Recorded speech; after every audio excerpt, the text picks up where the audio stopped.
नमस्कार दोस्तों, कैसे हैं आप लोग। आई होप कि आप सब अच्छे होंगे और आपकी तैयारी भी अच्छी चल रही होगी।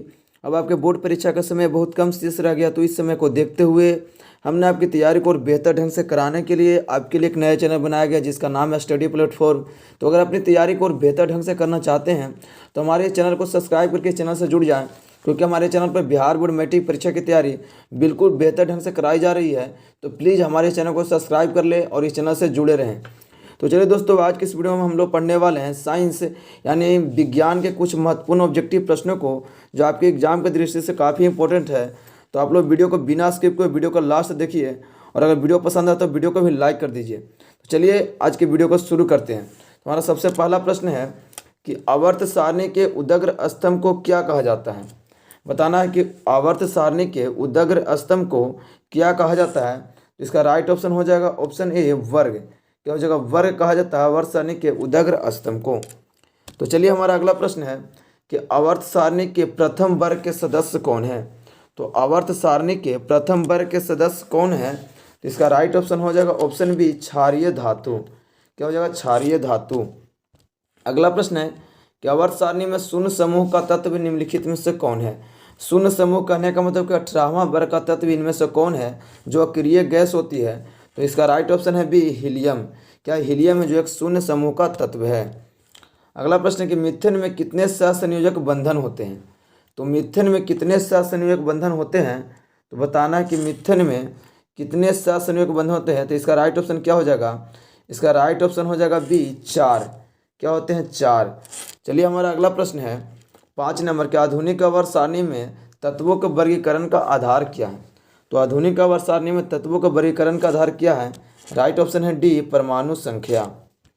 चलिए हमारा अगला प्रश्न है कि अमोनिया के अणु में नाइट्रोजन एवं हाइड्रोजन के परमाणु की संख्या का अनुपात क्या है। तो अमोनिया के अणु में नाइट्रोजन एवं हाइड्रोजन के परमाणु की संख्या का अनुपात क्या है। राइट ऑप्शन है सी, 1:3, मतलब 1:3 होती है अमोनिया में नाइट्रोजन और हाइड्रोजन का अनुपात। लोहे की परमाणु संख्या कितनी होती है। अब आपको बताना है कि लोहे की परमाणु संख्या कितनी होती है। राइट ऑप्शन हो जाएगा ऑप्शन बी, 26। अगला प्रश्न है कि आधुनिक आवर्त सारणी में वर्गों की संख्या कितनी है। तो आधुनिक आवर्त सारणी में वर्गों की संख्या कितनी है। इसका राइट ऑप्शन हो जाएगा बी, 18। 18 वर्ग है आधुनिक आवर्त सारणी में। अगला प्रश्न है ओजोन के एक अणु में ऑक्सीजन की कितने परमाणुओं की संख्या होती है। तो ओजोन के एक अणु में ऑक्सीजन की कितने परमाणुओं की संख्या होती है। राइट ऑप्शन हो जाएगा सी, 3 होती है। अगला प्रश्न है कि आवर्त सारणी में कितने आवर्त होते हैं। तो आवर्त सारणी में आवर्तों की संख्या कितनी है। राइट ऑप्शन हो जाएगा सी, 7 होती है। अगला प्रश्न है कि हीलियम कैसा तत्व है। अब बताना है हमको कि हीलियम कैसा तत्व है। इसका राइट ऑप्शन क्या हो जाएगा, अक्रिय तत्व है। हीलियम है जो एक अक्रिय तत्व है, या तो निष्क्रिय भी बोल सकते हैं। अगला प्रश्न है कि आवर्त सारणी में कितने आवर्त हैं। फिर से वही बात पूछा गया कि आवर्त सारणी में कितने आवर्त हैं। राइट ऑप्शन ए हो जाएगा 7। आवर्त सारणी में 7 आवर्त होते हैं। अगला प्रश्न है कि त्रिक का नियम निम्नलिखित में से किसके द्वारा प्रतिपादित किया गया। तो त्रिक का नियम किसके द्वारा दिया गया था। राइट ऑप्शन हो जाएगा ऑप्शन बी, डोबरेनर। डोबरेनर का त्रिक नियम होता है। तो चलिए हमारा अगला प्रश्न है कि अष्टक का नियम निम्नलिखित में से किसके द्वारा प्रस्तुत किया गया। तो अष्टक का नियम किसने दिया था। तो राइट ऑप्शन क्या हो जाएगा, इसका राइट ऑप्शन हो जाएगा ऑप्शन डी, न्यूलैंडस द्वारा। क्या हो जाएगा, न्यूलैंडस द्वारा अष्टक का नियम दिया गया था। तो चलिए हमारा अगला प्रश्न है कि मेंडलीव के आवर्ती नियम के अनुसार तत्वों के गुणधर्म किनका आवर्ती फलन होता है। तो मेंडलीव के आवर्त नियम के अनुसार तत्वों का गुण किनका आवर्ती फलन होता है। राइट ऑप्शन हो जाएगा ऑप्शन बी, परमाणु द्रव्यमान का। तो चलिए हमारा अगला प्रश्न है कि मेंडलीव ने तत्वों को किसके बढ़ते क्रम में वर्गीकृत किया। तो मेंडलीव ने तत्वों को किसके बढ़ते क्रम में वर्गीकृत किया था। राइट ऑप्शन हो जाएगा ऑप्शन सी, परमाणु द्रव्यमान। चलिए हमारा अगला प्रश्न है कि आवर्त सारणी के किस समूह विशेष में तत्वों के विद्युत धनात्मक अभिलक्षण ऊपर से नीचे की ओर आने पर क्या होती है। तो राइट ऑप्शन हो जाएगा ए, बढ़ जाता है। क्या होता है, बढ़ता है। चलिए हमारा अगला प्रश्न है कि आवर्त सारणी के किसी आवर्त में बाएं से दाएं जाने पर तत्वों के ऑक्साइड की अम्लीयता प्रकृति क्या होती है। तो जब बाएं से दाएं जाते हैं तो तत्वों के ऑक्साइड की अम्लीय प्रकृति क्या होती है। तो राइट ऑप्शन हो जाएगा बी, बढ़ जाती है। क्या होती है? अम्लीय प्रकृति भी बढ़ जाती है। अगला प्रश्न है कि निम्नलिखित में से सबसे अधिक अभिक्रियाशील हाइड्रोजन कौन है? तो सबसे अभिक्रियाशील हाइड्रोजन तत्व कौन सी होती है? राइट ऑप्शन हो जाएगा ऑप्शन ए, फ्लोरीन है जो सबसे अभिक्रियाशील हाइड्रोजन है। अगला प्रश्न है कि निम्नलिखित में से कौन सबसे अधिक क्षारीय होगा? तो निम्नलिखित में से कौन है जो सबसे अधिक क्षारकीय है? राइट ऑप्शन हो जाएगा ऑप्शन ए, Na2O। क्या हो जाएगा? Na2O। अगला प्रश्न है कि आवर्त सारणी के समूह एक के तत्व क्या कहलाते हैं? तो आवर्त सारणी के समूह एक के तत्व क्या कहलाते हैं? क्षार धातु कहलाते हैं। चलिए हमारा अगला प्रश्न है कि मैग्नीशियम आवर्त सारणी के किस समूह का सदस्य है?